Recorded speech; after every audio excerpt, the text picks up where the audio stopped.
Saludos, estimados participantes. Bienvenido a este nuevo periodo, a este nuevo trimestre 2024. Vamos a hablar hoy de la unidad uno de Derecho Constitucional 2, el cual es el poder público. Para definir el poder público es importante también señalar su origen etimológico, el cual establece que la palabra poder deriva del latín, concretamente vulgar, poseere. Y este posee, que es equivalente a amo. Y público, por su parte, emana del latín publicus.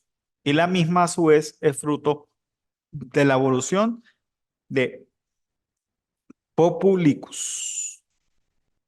El poder público nacional, acompañado del poder público municipal y del poder público estatal, conforman el poder público de la República Bolivariana de Venezuela, según se establece en el artículo 113 constitucional. En Venezuela, como es en la mayoría de las repúblicas, a nivel mundial en la actualidad el poder se divide históricamente en estos tres públicos. Legislativo, en esos tres poderes, perdón, legislativo, ejecutivo y judicial. Sin embargo, desde la aprobación de la Constitución de 1999, el poder público nacional se divide en cinco ramas, las cuales son ejecutiva, judicial, legislativa, moral y electoral. El artículo 133 nos dice que el poder público se distribuye entre el poder municipal, el poder estatal y el poder nacional. El poder público nacional se divide en legislativo, ejecutivo, judicial y electoral.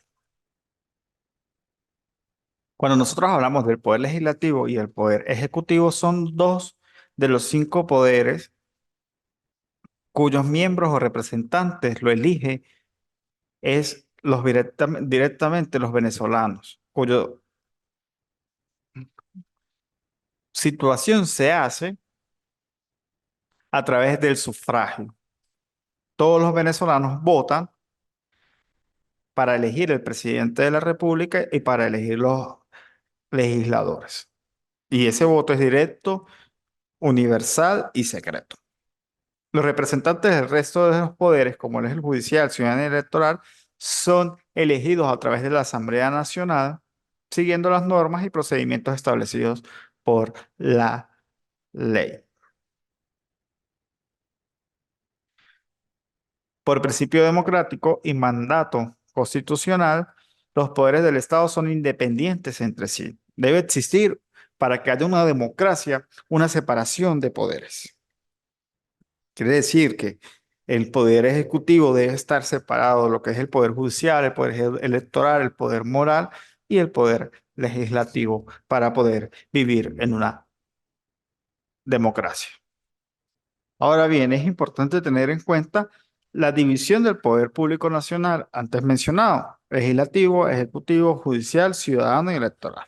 Cuando hablamos del poder electoral, cuando hablamos del poder legislativo, perdón, el poder legislativo de la República Bolivariana de Venezuela es representado por la Asamblea Nacional, la cual es unicameral y se encuentra conformada por 277 diputados, que son electos por un sistema mixto de representación popular y voto directo por un periodo de 5 años.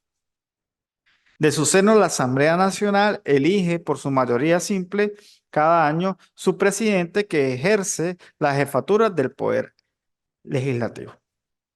La Asamblea Nacional se encarga de la formación y aprobación de leyes y adicionalmente es el órgano encargado de la elección de los magistrados del Tribunal Supremo de Justicia, Poder Judicial, y los rectores del Consejo Nacional Electoral, que es el poder electoral, y del fiscal general, el control general y el defensor del pueblo, quien vendría siendo el poder ciudadano. Perdón. El poder ejecutivo, por otra parte, de la República Bolivariana de Venezuela se conforma por el gobierno nacional, integrado por el presidente de la República, el vicepresidente ejecutivo y el Consejo de Ministros. El presidente de la República es electo por el voto directo, universal y secreto por la mayoría relativa de los votos en una única vuelta electoral.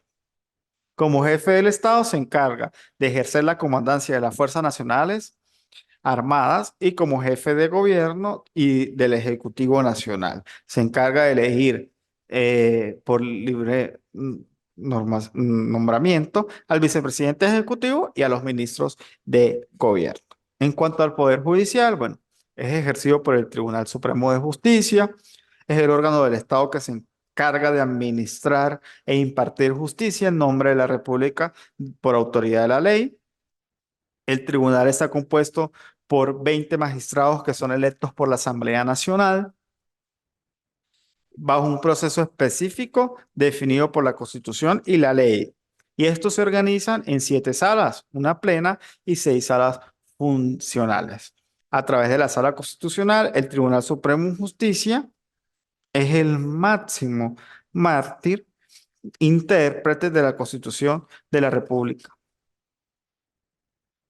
Bolivariana de Venezuela. El poder electoral es el Consejo Nacional Electoral. CNE es el ente rector del poder electoral de la República Bolivariana de Venezuela y que es encargado de la administración y funcionamiento del sistema electoral venezolano, del registro civil y de la política y seguimiento de la participación política y su financiamiento. El CNE, Consejo Nacional Electoral, se encuentra conformado por 5 rectores principales, electos por la Asamblea Nacional bajo un sistema de postulación definido en la Constitución y en la ley. De entre los 5 rectores que conforman la Junta Directiva, es uno designado como presidente por elección del Pleno Consejo y 2 vicepresidentes. El presidente del Consejo Nacional Electoral es el jefe del poder electoral en la República.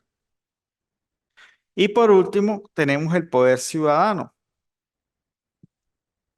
La máxima instancia del poder ciudadano se ejerce por el órgano Consejo Moral República, que es conformado por el Ministerio Público, la Contraloría General de la República y el Defensor del Pueblo o Defensoría del Pueblo.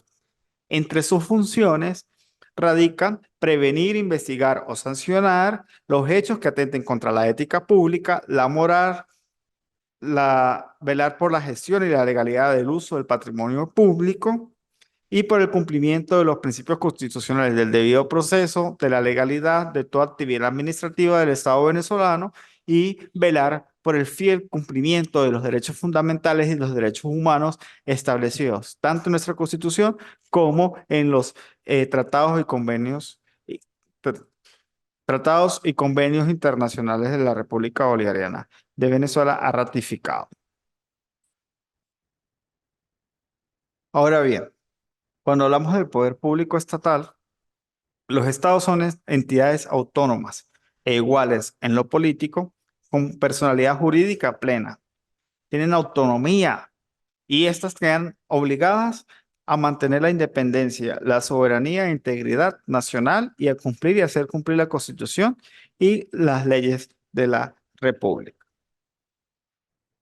Es decir, que tienen autonomía estatal, son iguales, tienen su misma personalidad jurídica plena y están obligadas a mantener la independencia y soberanía e integridad constitucional. Y obviamente a cumplir con la Constitución y las leyes. Ahora, cuando nosotros hablamos del poder público municipal, los municipios constituyen la unidad política primaria de la organización nacional. Gozan de personalidad jurídica y de autonomía dentro de los límites de esta Constitución y la ley. Las actuaciones del municipio en el ámbito de sus competencias se cumplirán incorporando la participación ciudadana en el proceso de definición, de ejecución y de gestión pública, control, evaluación de los resultados, de manera efectiva, de manera eficiente de la gestión pública y conforme a la ley. Estos actos municipales no podrán ser impugnados sino ante los tribunales competentes, de conformidad como establece la ley. También tenemos que existe autonomía en la elección de sus autoridades en la gestión de materias de su competencia, en la creación, recaudación e inversión de sus ingresos. Tenemos alcaldes de municipio que se crean fórmulas para tener una recaudación y poder ayudar a su pueblo. Y tenemos el caso del alcalde de Junín, por ejemplo, que en los momentos que hay una fiesta, como por lo menos ahorita que ya se aproxima carnavales, él les pide una tasa a las licorerías y les extiende el, el plazo de venta de bebidas alcohólicas de 9 de la noche, que debería ser el cierre, a 11.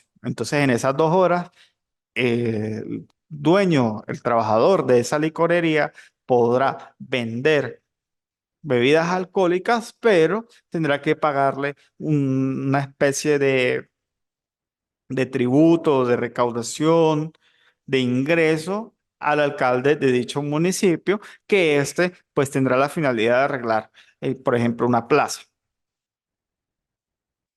La organización, administración y gobierno. La organización de los municipios y demás entidades locales se regirá por la Constitución, por las normas que para desarrollar los principios constitucionales establecen las leyes orgánicas nacionales y por las disposiciones legales que de conformidad con aquellos dicten los estados. Ese es el artículo 169. Esa organización, la legislación que se dicte, va a desarrollar los principios constitucionales relativos a municipios y demás entidades locales.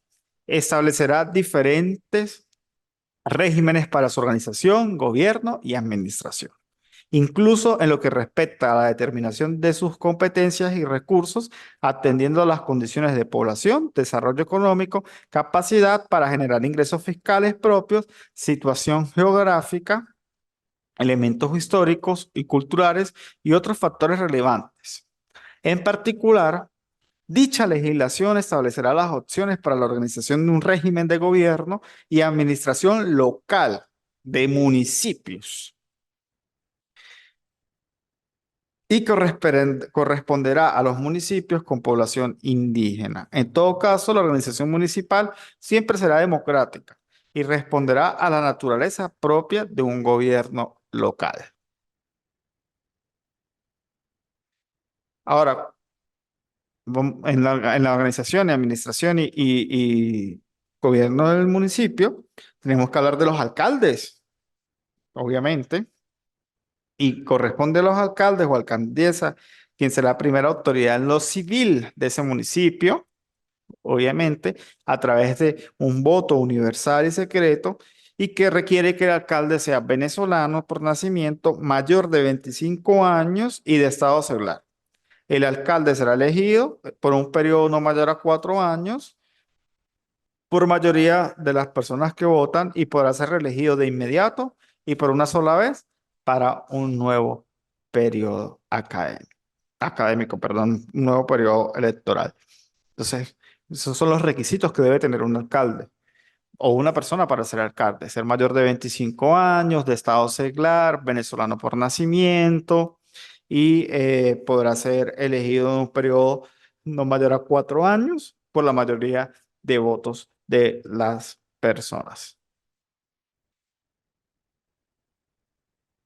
Cuando hablamos, por ejemplo, de la administración pública, porque estamos hablando de la organización, la administración y gobierno, cuando hablamos de la administración pública, en los artículos 141 en adelante podemos observar que la administración pública está al servicio de los ciudadanos y ciudadanas y se fundamenta en los principios de honestidad, importantísimo, participación, celeridad, eficacia, transparencia, rendición de cuentas, que es un principio de la transparencia.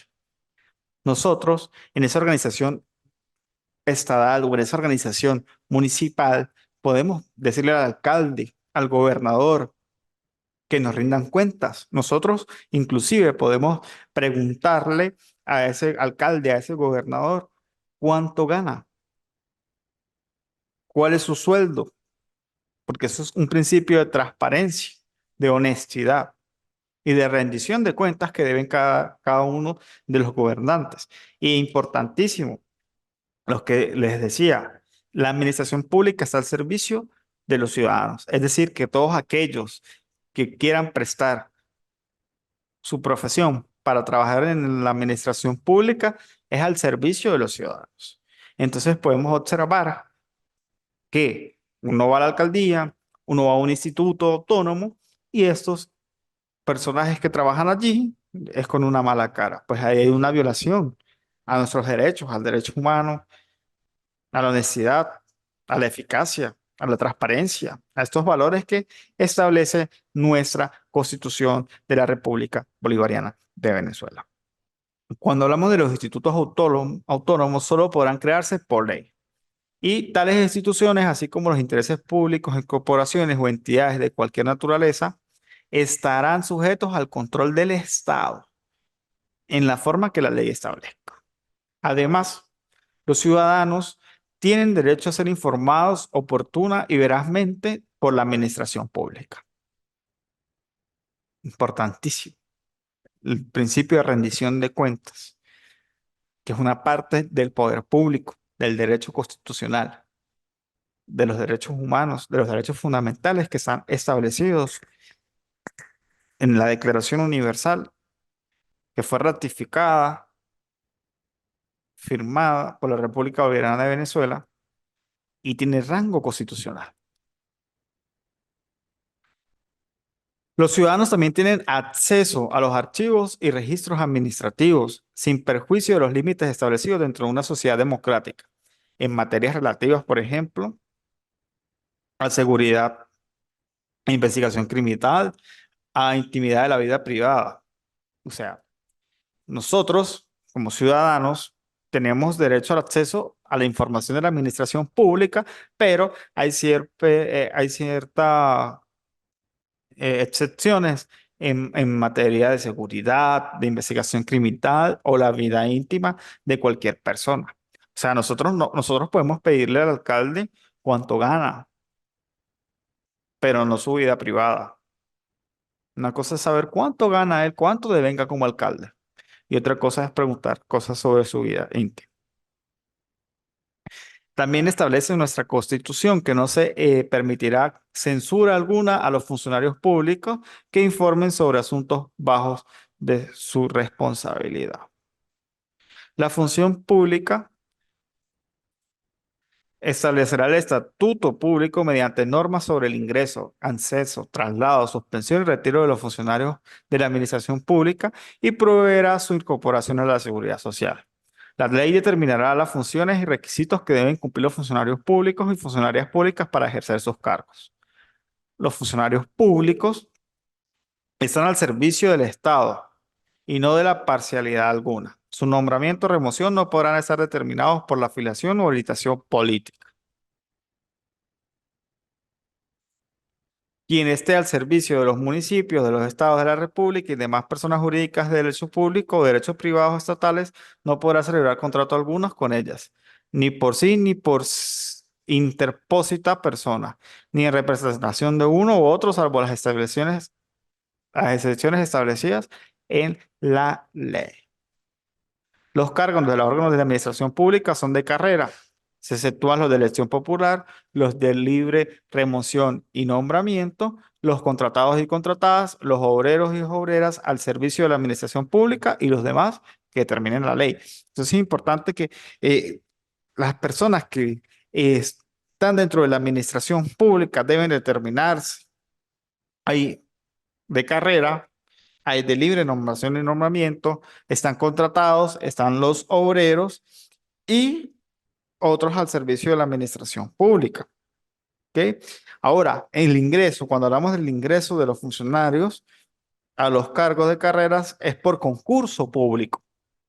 Personas que llegan por concurso público a dicha administración pública, que pueden ser alcaldías, gobernaciones, institutos estatales, como por ejemplo el instituto como el INTI, que ese es nacional, o el estatal como el INACET, por ejemplo, Corpo Andes, aquí en el estado Táchira. El ascenso estará sometido a métodos científicos basados en el sistema de méritos y el traslado y suspensión o retiro de acuerdo al desempeño de cada uno de ellos. Para eso tienen un jefe, un presidente, alguien de recursos humanos que pues estará pendiente de su regulación.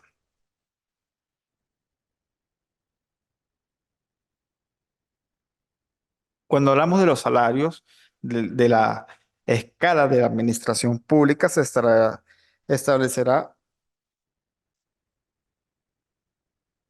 reglamentariamente conforme a la ley, ¿ok? Que es el salario mínimo, y la ley orgánica podrá establecer limitaciones razonables a los monumentos que devengan los funcionarios públicos, nacionales, municipales y estatales. También dentro de esta administración y esta organización de poder público, la ley nacional establecerá el régimen de jubilaciones, pensiones que tendrán esos funcionarios nacionales, estatales y municipales. Muy importante. Nadie podrá desempeñar a la vez más de un destino público remunerado, a menos de que se trate de cargos académicos, accidentales o docentes que te determine la ley. Es importante establecer que los docentes pueden ser docentes y pueden trabajar en la administración pública y obtener salarios de los dos lados. Eso es permitido según la Constitución de la República. También las asistenciales, como los médicos, por ejemplo, la aceptación de un segundo destino que no sea de los exceptuados en este artículo implica la renuncia del primero, salvo que se trate de suplentes mientras se reemplace definitivamente al principal.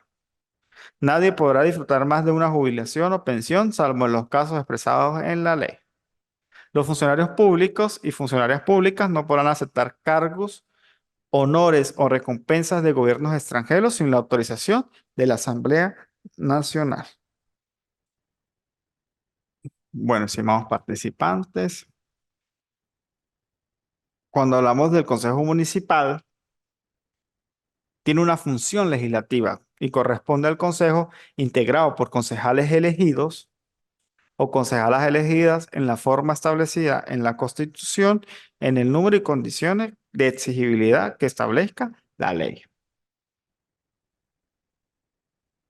Por último, el Consejo Federal y de Gobierno es el órgano encargado de la planificación y coordinación de políticas y acciones para el desarrollo del proceso de descentralización y transferencia de competencias del poder público nacional a los estados y municipios. Ese Consejo Federal y de Gobierno tiene una organización, un vicepresidente ejecutivo, ministros, los gobernadores o gobernadoras, un alcalde por cada estado y los representantes de la sociedad organizada. La secretaría estará integrada por el vicepresidente, dos ministros, tres gobernadores y tres alcaldes. ¿Qué competencias tiene? Tiene el Fondo de Compensación Internacional, destinado al financiamiento de inversiones públicas para promover el desarrollo equilibrado de las regiones. Es muy importante ese fondo para poder invertir en cada uno de los estados. La cooperación y la complementación de las políticas e iniciativas del desarrollo de las distintas entidades públicas territoriales y apoyar especialmente la dotación de obras y servicios esenciales en las regiones y las comunidades de menor desarrollo relativo. Importantísimo, este fondo de compensación va a invertir en el desarrollo de cada una de las regiones, en obras y en servicios que son esenciales y en aquellas comunidades que son vulnerables. Ahora, con base en los desequilibrios regionales, se va a discutir y aprobar anualmente los recursos que se destinarán al Fondo de Compensación Internacional, Interterritorial y en las áreas de inversión prioritaria a las cuales se aplicarán dichos recursos. Estimados participantes, esta fue la clase número 1 de Derecho Constitucional. Gracias por su atención. Si tienen alguna duda, algunas preguntas, lo pueden hacer en el foro. Ya pueden encontrar en el aula virtual el plan de evaluación de donde van a verificar cada una de las actividades a hacer en este nuevo trimestre. Es importante recordarles que solamente en nivelación se pueden recuperar una de cada de las cuatro actividades. ¿Sí? Y deben hacer una carta de exposición de motivos para esa nivelación. Sin embargo, les aconsejo que realicen cada una de las actividades sencillas que se van a hacer a lo largo de este trimestre, ya que normalmente siempre es un parcial lo que hago como nivelación para ver qué aprendieron durante la clase y no acepto copy-pega en internet, ya que eso pues es penado con la mínima aprobatoria. Estimados participantes, espero que hayan disfrutado de esta clase de Derecho Constitucional. Es importante el artículo 23 de la Constitución de la República Bolivariana de Venezuela, el rango constitucional y cada una de los rangos de los poderes públicos y la administración pública. Espero que hayan tenido un feliz descanso.